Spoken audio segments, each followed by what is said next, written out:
called windmill.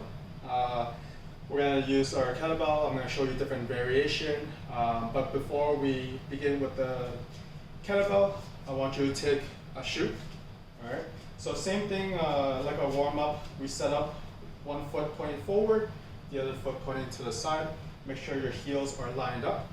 With the same foot that's pointing forward, we're going to make a fist. Hold the shoe up. Okay. Keep looking at the shoe. This will be your kettlebell later on.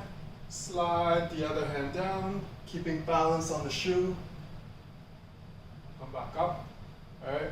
If you cannot go all the way down, go as far down as you can, keeping both legs straight and arms straight, and come up. Only go as far down as your body allows you to. Okay. So once you've done 5 over there, you're going to start using your kettlebell. Alright.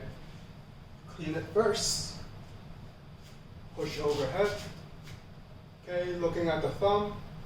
The other hand on the inside of your leg.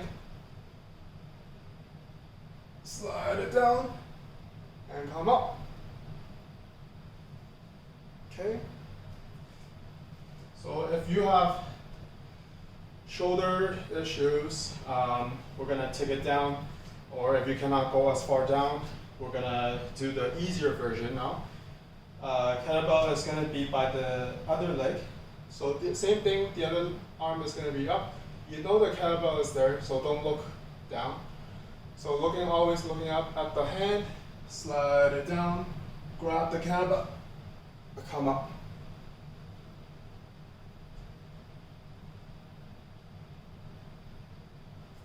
So that's the easier version. Okay, you're going to go 3 sets, 5 to 8 per side.